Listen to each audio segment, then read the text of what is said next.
What's going on, everybody? Welcome to After Prison Show, and today I want to share with you guys an interview that we filmed yesterday with an older gentleman by the name of Joe Watson.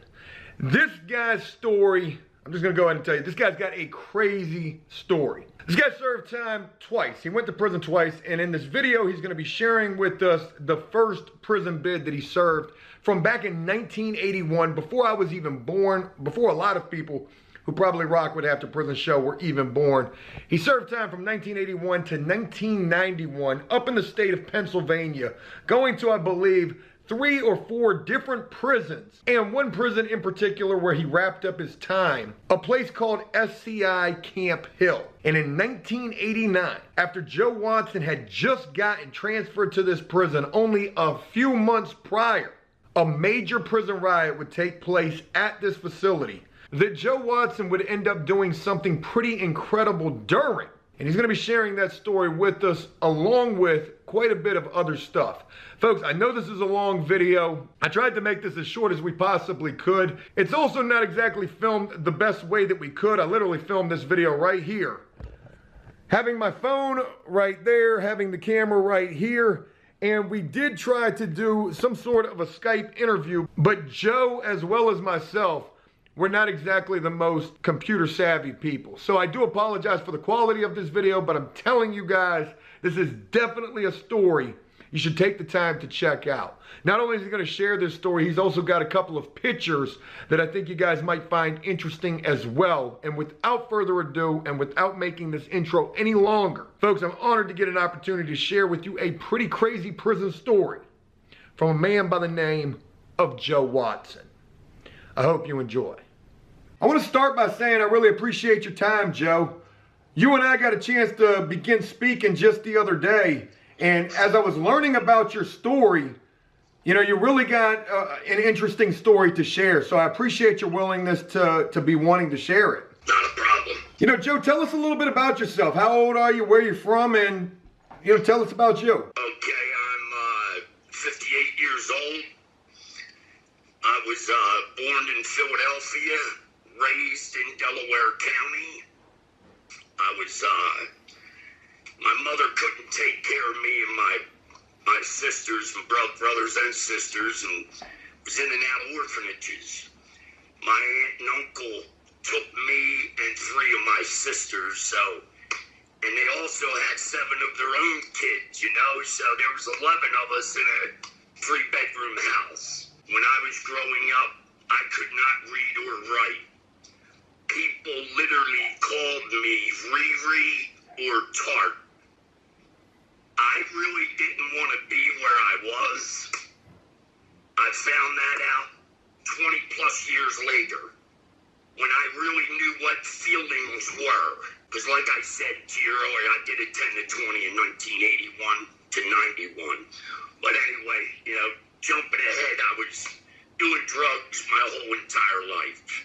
We started doing some burglaries. One thing led to another. We got nailed with a drug rink as well as a burglary rink. It was a multi-million-dollar burglary rink in Delaware County. So anyway, I got 10 to 20 years for it. This was back in 1981. Yes. And in 1981, I myself wasn't born yet, and I imagine quite a few people who are watching this video, you know, they were definitely not even around during this time. How old were you in 1981? 81, I was 20. And see, Joe, the crazy part is, they had an investigation going on, which I didn't know till we were locked up. The indictments got handed out because we were going over state lines. I had cases in Maryland, Delaware, New Jersey, and Pennsylvania. The federal government was ready to prosecute us, but Delaware County, just in Pennsylvania, Delaware County already had an investigation going on for a long time on us. And the government said, well, we'll tell you what, if you don't charge these kids with corrupt organization, we will. Which that led to, we were the first people ever in Delaware County history that got prosecuted with a federal charge and sentenced to the state prison system and its Commonwealth. So a federal charge, we got charged literally from the Commonwealth of Pennsylvania, the first ones ever. You would end up doing 10 years off of this 20-year sentence from 81 to 91. And, Yes. you know, during this time, this is, you know, you hear these type of stories. This is when prison was prison. You know, talk about what this time was like when you first got there. And Okay. I was in the county jail for a while, which is, you can see pictures of, but it was called Broad Meadows at the time in Delaware County. It's an old castle. The whole time I was in the county jail, I was in the county jail a long time, just about a little over a year before I finally got sentenced because I wasn't making bail. It was $250,000 cash.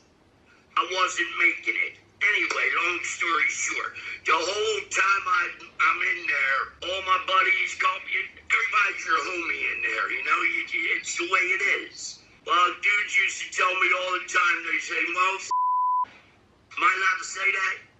I'm going to blur it out, but you're good. Go ahead. Okay, he said to me, when you get sentenced, by the time you get out, they're going to be spaceships. Yeah. But you guys are done.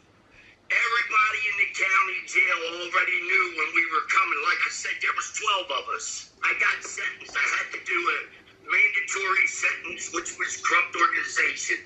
It's a 10 to 20-year prison term. I was then transferred to Greatersford. 400 cells on a block.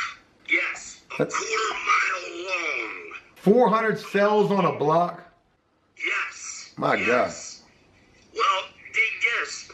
You go into the jail, you drive in, this big gate opens up, you drive in, it closes all behind a wall. Death row and everything's in there.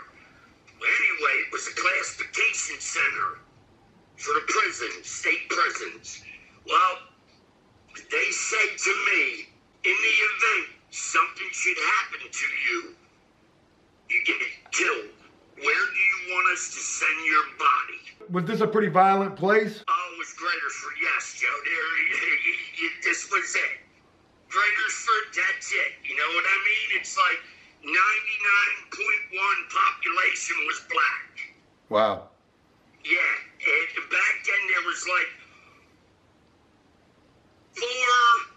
close to 5,000 prisoners. As a white guy there during this time, were you a target? Yes. Wow. Yes, I was a target. When that dude said that shit to me, it gave us a shoebox because now you're in the penitentiary now. You got your blue on. You don't have browns yet. You ain't classified, but you're getting processed. Long story short, I'm walking down this block, and I have a picture of the block. And all you hear is, yeah, yo, hey, white boy, you gonna be mine, boy. I just stopped dead. I opened up my shoebox, I grabbed a pen. Because you can have a pen and pencil, 10 photos. That's it. I grabbed a pen and my brother grabbed my hand and he said, what are you going to do? I said, out. I might not live through this, brother. Joe, I looked like I was about 14 years old. And thank God there was 12 people that was transferred from the county jail to the state prison with us. I didn't know them. They was in my county jail. I just knew them doing little bits with them. That's all. I knew nothing about their personal life on the street or anything like that. All I know is they were with Delaware County, and so was I. And Delaware County's a big county next to Philadelphia. But anyway, long story short, it was definitely an experience. We did get tried. Me and my homie, my rappy, Jerry, same case as me, we had a cell together, and somebody tried to come in there and get our little commissary, but you know what I mean? You gotta do what you gotta do, period. We extended the little fight out into the fucking block, and then we realized how many goddamn people from was on this block. So it was basically a riot that took place at that point. Yeah, we were thumping. Guards came, broke everything up. Nobody got no write-ups or nothing like that, which is a good thing. They put us all back in cells. It was a good thing. We started doing our classification. Well, in order for me to be completely classified, I had out-of-state detainers. So, because when you leave Bradersford, back in them days, in 81, when you leave Bradersford, you're going to your home for the amount of time that you were sentenced. There's no good times in Pennsylvania. You got a minimum and a maximum. Where would you end up going from there? Is this the time that you would end up going to Camp Hill? I tried to go to Dallas during the classification. They told me out of the question. Now, when you say Dallas, that's in Pennsylvania, or are we talking? Pennsylvania, SCI Dallas, yes. It's another penitentiary, Joe. It looks like a college. It was called Chase Prison. SCI Dallas, Chase. Now, what type of level are we talking about with these prisons? Are these high, medium? Joe, back then they didn't have no levels like they do now. So it's just one prison. I'll tell you something. Back in the 80s, dude, you're talking to this dude right here might be doing a wheel in 10 to 20 running wild. Wow. Yeah, but there was a lot of freedom. You know what I mean? They gave you a job, this and that, and you did what you had to do. When I was sentenced, I had a stipulation on my sentence. I must be in an institution with drug treatment as well as drug therapy. Back in them days, there was only one institution that had the drug therapy, and that was Camp Hill. But I also had a stipulation. I wasn't allowed in the same institution as my brother and my co-defendants. So they was up Camp Hill. So I did from 1982 to 1989 in SCI Dallas. And that's where you wanted to be at? Yes, that's where I wanted to be, and they told me right out of the question. They didn't know because how young I was. You would end up going to Camp Hill, and I guess this would happen in 1989? Correct. And during 1989, there was a pretty big event that took place at that prison, one that you made me aware of. What was it that took place there? It's a hard thing for me to talk about. In 1989, October 25th, a couple inmates assaulted a guard. One thing led to another. It was a big fight. A lot of guards got messed up. The state troopers came in, Department of Corrections. Got the whole jail locked down now. That little riot thing right there lasted like 5-6 hours. The state troopers locked down the whole prison. The prison was locked down. Little did we know, a nightmare was about to take off the minute the Pennsylvania state troopers left the jail and turned the jail back over to the Department of Corrections. The warden was on the news saying the public, everything is safe. Yous are safe. All the inmates are back in their cells. Well, guess what? Everything just done blew up. I mean, now this is an all-out riot. Here was major fires, dudes running around, sheets on their heads with whackers this long. I mean, they went out, Joe, they took welding torches, man, literally welding torches, and cut the bars off the cells to get to the snitches and the bitches. Holy cow. They literally took welding torches. And one thing led to another. They ended up getting quite a few hostages. The commissary lady, they grabbed a hold of her and bad. But anyway, when that happened, that's when one of the people in the riot, one of the head ones, was a white dude. That ain't part of the riot doing this to a female. Right. That is when it became inmate versus inmate. Because at first it was prisoners versus staff. Versus correctional facility, trying to get back what we wanted. And with you mentioning get back, you know, what was the reason that this took place in the first place. Because usually when you think about a riot, you might have gangs going at it, different races going at it. This was prisoners versus the staff for a specific reason. And what was the reason that all of this kicked off? Yeah, well, the inmates wrote a list out. I never seen the list. I'm just going with what, they took sick call from the inmates. You used to be able to sign up for sick call every day. And in Camp Hill, believe it or not, if you didn't sign up for sick call or go to school or work, you was basically in your cell constantly. They let you go to yard 3 times a day and meal, that's it. But the rest, you was in your cell. They stopped sick call. They made it even odd. Even number 1 odd. I was 57.7 AM, 57.73. Mine's an odd number. So if mine was Monday, I'd go Monday, Wednesday, Friday.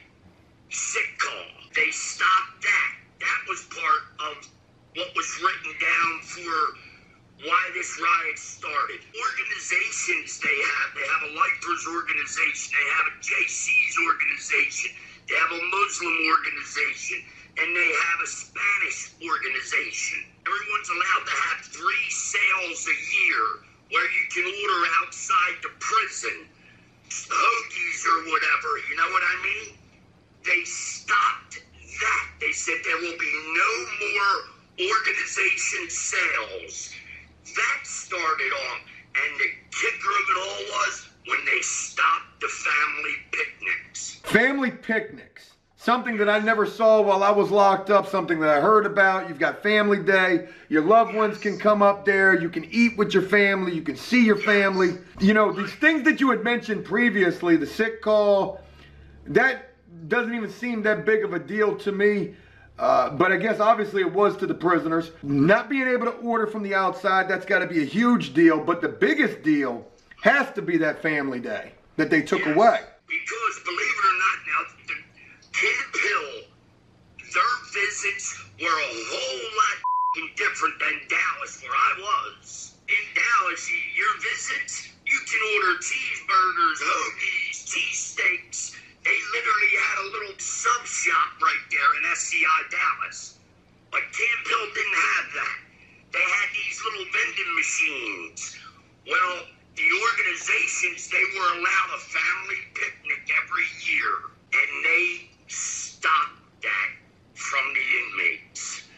And when they had them visits, them family day visits, their organization had it catered.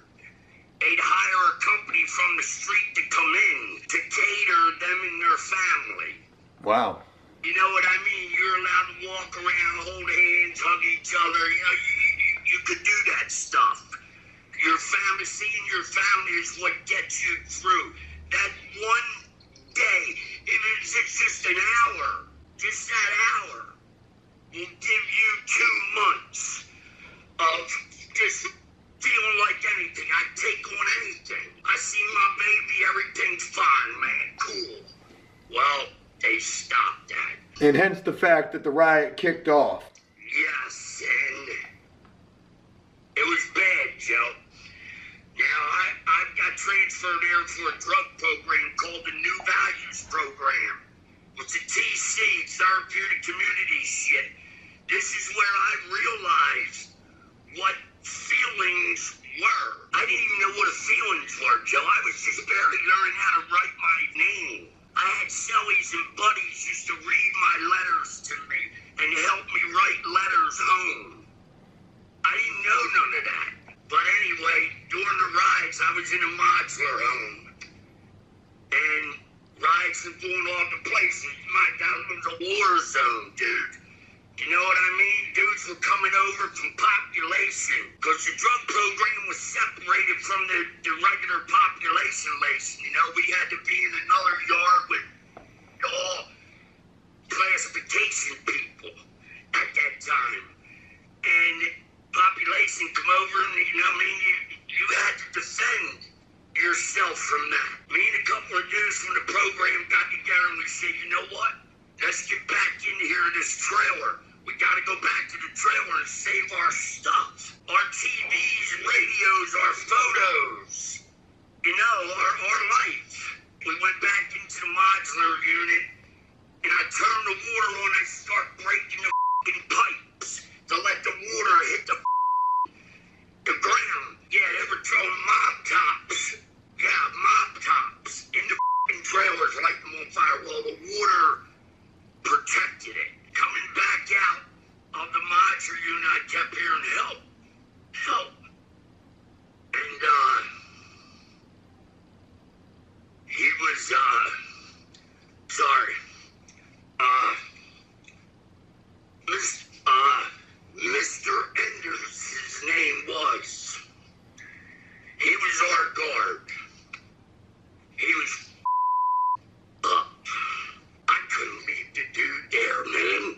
You know what I mean? I couldn't leave him. Neither could my buddies leave him there.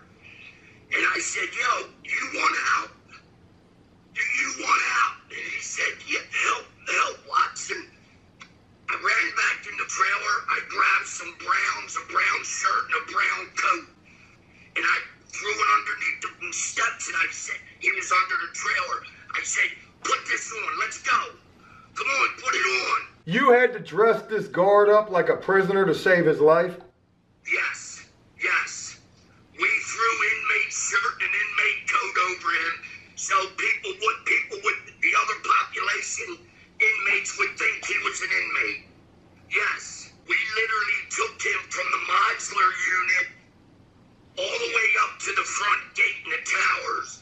There's a flag there, United States flag. And that United States flag later on in my interview was a start of just nightmares.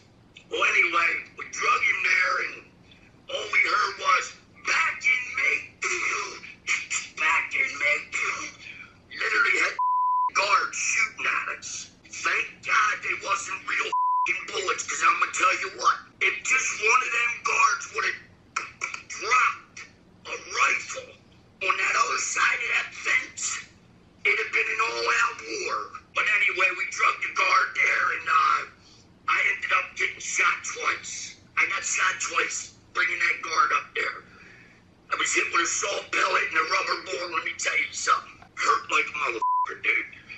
Dropped me. Ended up going back to the yard we was in. You know, I didn't want to go back in there, all this crazy shit. You know what I mean?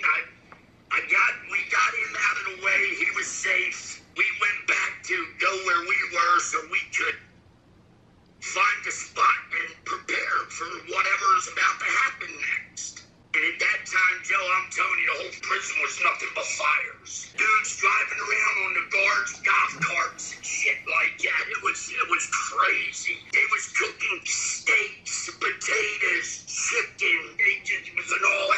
There was hundreds and hundreds of cartons of cigarettes and packs of cigarettes all over the place. It was nuts. So while this riot was taking place, they're cooking all this food, smoking all these cigarettes. You know, I read a little bit about this. Nobody lost their lives during this riot, which is probably the most incredible thing to think about. Thank God.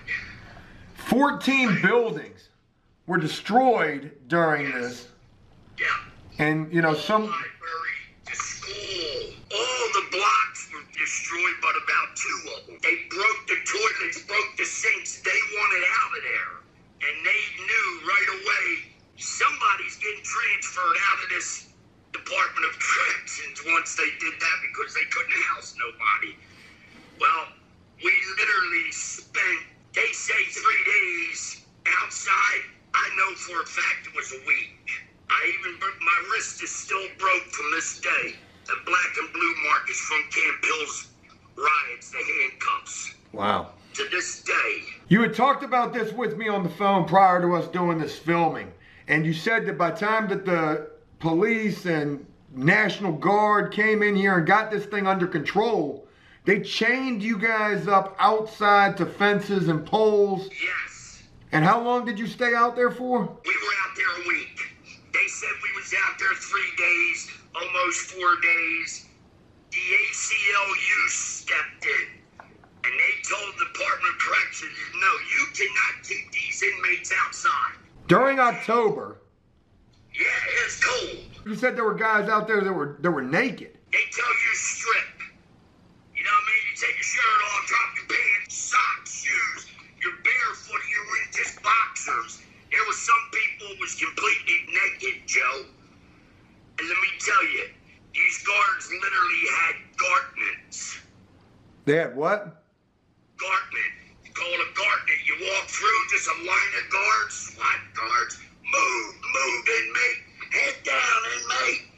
Grabbing you by your hands behind your back. They literally carrying people with nightsticks like a pig. I got carried like that, like a pig. They didn't care.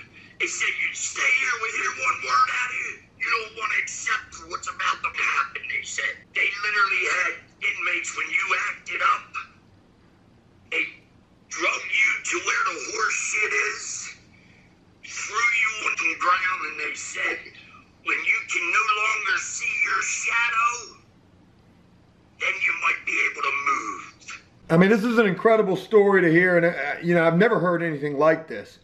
I'm honored to get this opportunity to share this with everybody. I want to wrap this up, leave the possibility open to, you know, tell more of your story, starting initially with this major riot that's now a part of prison history. Put it this way, every single prison in the United States of America changed the policies of the jails after that riot. Oh, I bet. Then they start building pods. Everything was a triangle, was a pod. When all of this wrapped up, did they give back Family Day? Did any change that the prisoners wanted to see? Yeah. It made it worse, Joe. And I believe that. It literally made it worse. Yes. How long were you at Camp Hill prior to this riot taking place? This happened in 1989. You had gotten it. I was transferred from Dallas in August of '89. You'd only been there 2 months. I was in Camp Hill, August, October, what, a whole 2 months. Yeah, August, September, and October. This riot jumped off. Wow. You know, when I was there, I was just preparing myself for the major change of where I just left to this place. You got transferred there, and then 2 months later, this riot took place. But, you know, the most important thing is during this, you didn't really participate in the rioting. You actually did something pretty heroic, which was save a prison guard's life by dressing him up as a prisoner. Did you ever get any kind of recognition for that? Did anybody ever find out that you guys did that? We gotta thank you. And to me, that was more than anything. To see the guy again, and for him to just say that, it just, an overwhelming feeling it was. I finally did something right. I was in jail for all them years, man. You know what I mean? It felt good. It literally felt good. When I finally did get my green sheet paroled, it said paroled. Special parole, it says, upon major disruption of Camp Hill major riots. I got my piece of paper saying I'm paroled. Now you mean to tell me I got to go through the board to be cleared from the riots? Yes, Harrisburg never realized that I was already clear for the riots. So there was a bad paper trail.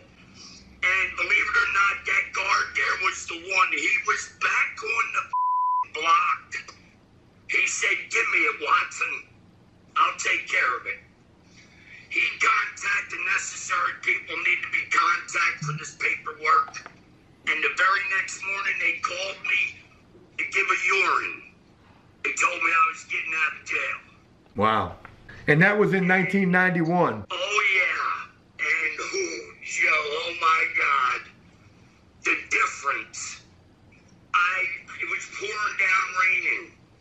my ex-wife, she come to get me. She was my girlfriend then. She come to get me for parole, and I got in the car. She gets in, she turns the key, and this son of a bitch comes flying over my neck, man. I was like, what the f*** is this? The seatbelt come over top of me. I was like, whoa! I didn't know what the f*** that was. She started busting out laughing. She said, you want to listen to music? I said, yeah. She pulls out a CD. I said, what the hell is that? She said, it's music. I said, well, where's the cassette players? She said, they don't have that no more, Joe. They don't have any of that no more. I said, whoa. So it's neat just to see that. Just to get out. It was fantastic to get out. The next day, I went into the supermarket with her to go shopping. And I hear this beep, beep, beep. I said, what the hell is that? She says, they're scanning our merchandise to figure it up how much we owe. Get the f*** out of here. It's crazy for you to share those differences now that are so outdated in comparison to what things are like now. But, you know, that really puts a lot of perspective on what it was like for a guy, you know, to get out after serving a decade in prison from the 80s to the 90s and just how much it changed. No halfway house or nothing, Joe.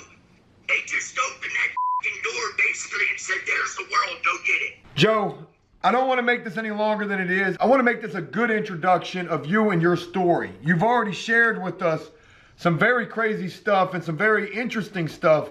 Yes. And I would really love to show you what I went to jail for. Let me just put it to you this way. You already heard I was nailed with corrupt organization. Well, I'm definitely looking forward to getting a chance to talk about that and talk about a lot of other things that we didn't get a chance to address in this first video. I want to thank you for your time. Thank you so much for rocking with the After Prison Show.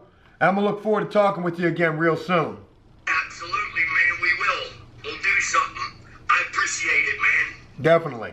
I appreciate you, you know, taking your time to, you know, hear something. It was a long time ago, man. And like I said, and I went back to jail 15 years later. I never dreamed of what took place. I never dreamed it would ever happen to me. Well, that whole riot just blew up in front of my face, Joe. I was in a serious depression thing. I've never experienced any of that in my life. Never. we'll save that as a cliffhanger for the next time. Yeah. Joe, thank you so much for your time. And I'm going to look forward to talking with you again real soon. Thank you, Joe. And like you say, peace out, brother. Take care.